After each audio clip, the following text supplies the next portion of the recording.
Today on Public Eye News, Governor Whitmer signs multiple bills into law providing a chance for economic growth in Michigan. And later, the former Ohio police officer charged in the death of Andre Hill is set to stand trial. The one and only Luke Niddle has a look into the weather forecast around the UP, and later your weekend sports recap of all things NMU. I'm Bianca Kroll. And I'm Reed Hall, and this is Public Eye News.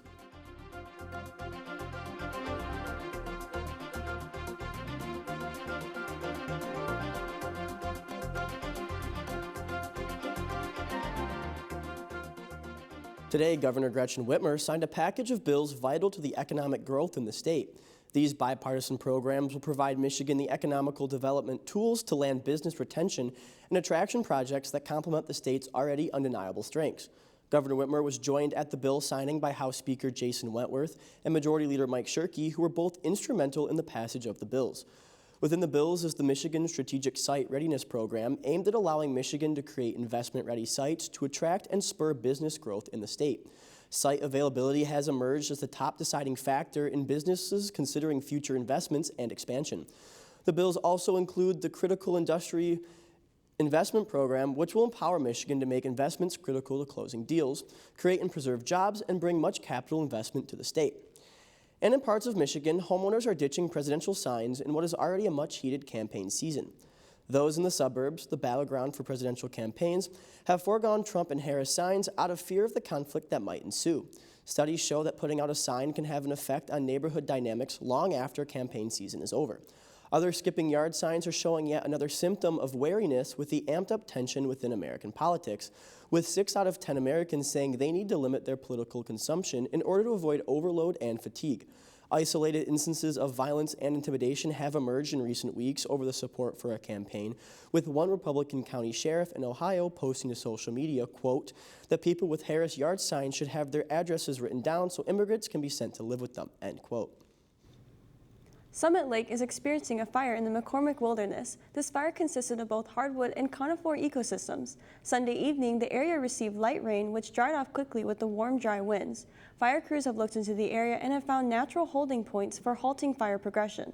They have been able to minimize the impact where the broadleaf cover exists. Near the Evergreen Lake is where it is most active, with burning heavy dead and woody debris. Aircraft are monitoring the area, and the crews assisting in that in case that more ground needs to be covered. It is advised not to fly unmanned aircraft systems such as drones in the area, as it is too dangerous. Smoke will also be visible in the localized area. Big Lake Theater Company is set to perform their first performance this Tuesday at 7:30 p.m.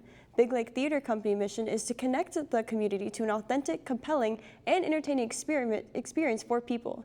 They perform in small-scale musicals in non-traditional places such as galleries, breweries, and restaurants. With scaling down with a small cast and limited sets, this allows the heart of the story to come out and focus on the performance. Every show they perform is never in the same place, but the venue always becomes part of the story. Join them at the Ore Dock Brewing tomorrow evening to see a special haunted version of their show Cabaret. To get tickets, go to biglaketheaterco.com. As we get closer to Election Day 2024, Minnesota officials have begun testing their voting machines in preparation for the big day. WCCO reporter Kristen Mitchell has more. Take a look. As absentee voters cast their paper ballots at Blaine City Hall, just upstairs, election workers are testing the machines as required by state law within 14 days of an election. Every single locality in Minnesota that uses and owns elections equipment has to do this. They have to, in a pre-noticed public meeting, trot out election system for all to see. Year-round election workers join seasonal election judges representing both parties to complete this public accuracy test. They'll crease or fold the ballot. They'll put stray marks on the ballot. They'll overvote. They'll undervote, all in an effort to see whether the equipment performs as it should and as people expect.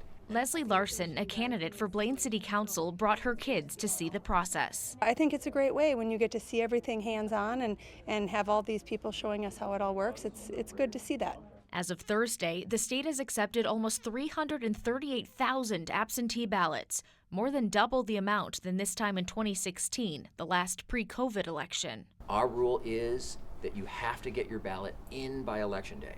Secretary of State Steve Simon says the state hired enough election workers to ensure a smooth election, adding new state laws have expanded access and increased protections for voters and poll workers.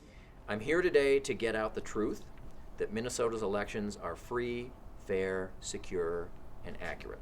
Simon says anyone who wants to challenge the results of the election has a right to do so, but When the last court has issued its last ruling, we are done as Americans and Minnesotans, and we got to come around together and we got to accept the election results if, and especially if, it's not a result that we might personally have wanted to see. in Blaine, Kirsten Mitchell, WCCO News. Now don't touch that dial. We'll be right back with weather and national news after this break. Dr. Franklin, what have you given us? Well, sir, a republic, if you can keep it. We don't have a religion. We don't have an ethnicity. We have a constitution. It's the law of laws. These documents are the charters of freedom. I'm voting. I voted. Join me, Doug Ginsburg, as I explore our struggle for liberty. It begins with the first rule of negotiation. Get it in writing. Tonight at 9 on WNMU TV. Welcome back to Public Eye News. I'm your anchorman, Luke Niddle, and I'll be taking you through our weather forecast. Starting off with the campus cam behind me, as you can see, a couple of clouds in the sky, some construction going on upstairs, but overall, a crisp autumn day. Taking a look towards the rest of the UP, starting off in Houghton, it's 71 and cloudy. Over in Ironwood, and really the rest of the UP for the most part, it's going to be sunny skies. Ironwood, 78, Iron Mountain, 74, down south in Menominee, 72. Taking a look towards the eastern side of our board, over in Escanaba, it's 68. In Manistee, 63. Over in the Sioux, 70 degrees. And in our lovely Marquette, 66 and partly cloudy skies. Taking a look closely to our current conditions, we have winds out of the west-southwest at 7 miles an hour, and our barometric pressure is 30.03 inches and falling. Taking a look towards tonight, those clouds are going to stick around with a low of 65. Winds will pick up just a bit, south-southwest, 9 miles an hour, and our moon phase is going to be waning gibbous. Looking towards tomorrow, mostly cloudy skies again, high of 70, low of 44. Winds really going to pick up south-southwest, 17 miles an hour. Looking towards the rest of our week, Wednesday we're going to have a high of 47, low of 34 with some rain. Thursday, high of 59, low of 44, mostly cloudy skies. And Friday, 54, cloudy skies again, low of 44. That's all I have for weather. Back to the news desk. Thank you, Luke, for that weather update. Beautiful day out there today. Hopefully you can get outside and enjoy it. Now taking a look at our national news, where a former Ohio police officer stands trial for the shooting death of Andre Hill in 2020. Officer Adam Coy, a 17-year vet of the Columbus Police Department, fatally shot Hill on December 22, 2020, while responding to a neighbor's noise complaint over a running car. Hill was shot while emerging from a friend's garage while holding up a cell phone in his left hand and with his right hand not visible. Coy thought he saw Hill with a silver revolver in his right hand before opening fire. About 10 minutes passed by before officers at the scene rendered aid to Hill, who was bleeding out and was later pronounced dead at the hospital. Coy has had a lengthy history of complaints from residents for his excessive use of force, with more than 36 of those coming since Coy joined the Columbus Force in 2002. The city of Columbus has reached a $10 million settlement with the Hill family and has also fired the former police chief. Coy has pleaded not guilty to murder, reckless homicide, and other related offenses. And voters in Arizona and Massachusetts are set to decide the next steps for minimum wage of tipped workers. Federal law currently allows businesses to pay tipped workers less than the minimum wage as long as their tips make up the difference. In Arizona, employees can pay their tipped employees $3 less hourly for a base pay of $11.35 an hour. Voters in the state will decide whether or not to change the minimum for tip workers to 25% less of the minimum wage, so long as their pay with tips is $2 above that minimum. Voters in Massachusetts are being asked to eliminate the tiered minimum wage system. Voters here will decide on a measure to incrementally increase the state tipped worker wage of $6.75 an hour until it reaches regular minimum wage by the start of the year 2029. If approved, Massachusetts will join 7 states that currently have a single minimum wage, a group Michigan is set to soon join. Both proposals will be on the ballot next month. And time is winding down for both presidential candidates to win over undecided voters, with just 15 days to go until Election Day. Over the weekend, both candidates attended church services, NFL games, and even worked a McDonald's drive-thru. CBS News reporter Jared Hill has more.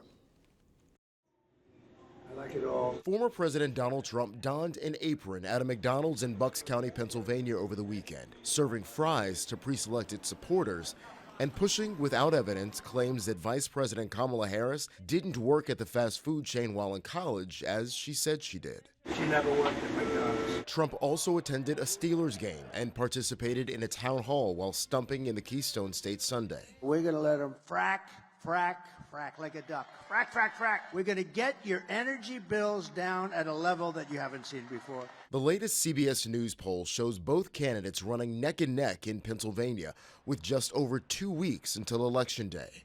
Today, Harris will kick off a 3-state blitz starting in Pennsylvania. She landed there yesterday after spending her 60th birthday at 2 churches in Georgia. What kind of country do we want to live in? A country of chaos, fear, and hate, or a country of freedom, compassion, and justice? Harris was serenaded by music legend Stevie Wonder.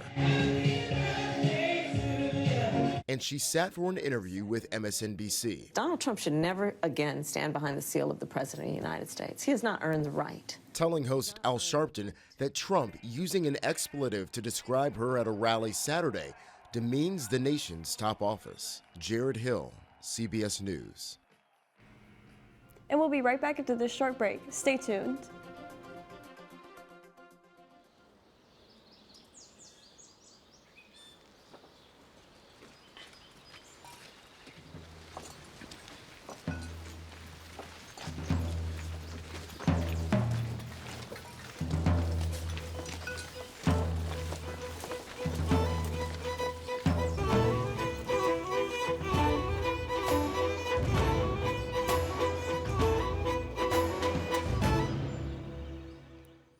Welcome back to Public Eye Sports. Once again, I am Luke Niddle, and I'll be taking you through our Monday breakdown. Leading off the triple Wildcat scoop, the NMU football team continued GLIAC play with a matchup against Roosevelt. This was the first time in the team's histories the two schools played each other, as this is the Lakers' first ever season in Division II. The game was a nail-biter, as it was Northern's first overtime game since 2018 against Davenport and the first Dome OT since the 2016 Miners Cup. Northern had a chance to win against the Lakers for their first win of the season, but a fumble in the third snap of extra time sealed the deal to give the Lakers the dub 16-10. The Cats were also plagued by another costly fumble in the first half and a lack of passing, as this matchup became the second week in a row, and NMU did not complete a pass. While Roosevelt celebrates their first ever win in D2, the Wildcats dropped to 0-7 and look towards Michigan Tech this Saturday. And just a couple of feet over from the Superior Dome, the hockey team hosted their season opener against Alaska Anchorage this past weekend. In Game 1, the Barrie Event Center saw the Wildcats' first win of the 2024-25 campaign, downing the Seawolves 2-1. The same story couldn't be said for the second game, as UAA threw everything but the kitchen sink at the Cats, overpowering them 5-3. Senior goalie Ryan Ouellette made 31 saves on Friday, and then kicked it up a notch, stopping 44 between the pipes Saturday. Saturday was also a day of firsts, as Aiden Hutchinson, Tynan Ewert, and Anthony Cleach all netted their first career goals. Ewert also earned CCHA Defenseman of the Week. Northern will now prep for another home series, hosting the Arizona State Sun Devils. And ending off on the pitch and taking it outdoors, the men's soccer team continued their late-season push through their conference with a match against the Davenport Panthers. The Cats lived up to Senior Day, as the senior captain, Tommaso Lamy, scored both of NMU's goals, just one short of a natural hat trick. Both goals struck early, as goal 1 was just 3 minutes into play, followed up 10 minutes later by a dribbler off the right side to sneak by Bo Hutt. Neil Cedergren earned the complete shutout for Northern, credited with 8 saves all in all. The huge GLIAC win lifts the Wildcats to 5-6-2 on the year, hoping to earn a winning record in the last 3 games of the season, starting with a Sunday match next week against Roosevelt. That's all I have for sports. Back to the news desk. Thank you, Luke, for that sports update. Reed, were you able to catch the hockey games this past weekend? I was not. I was actually out of town, but I had live updates throughout both nights. Did you make it out to hockey? I did. I thought they were pretty good. A little sad about Saturday, but I know we can catch back up again. Definitely. Well, at least they did split this weekend. Got their first win of the season. That was pretty huge. And that's all the time we have today on Public Eye News. I'm Reed Hall. And I'm Bianca Kroll. We'll see you tomorrow.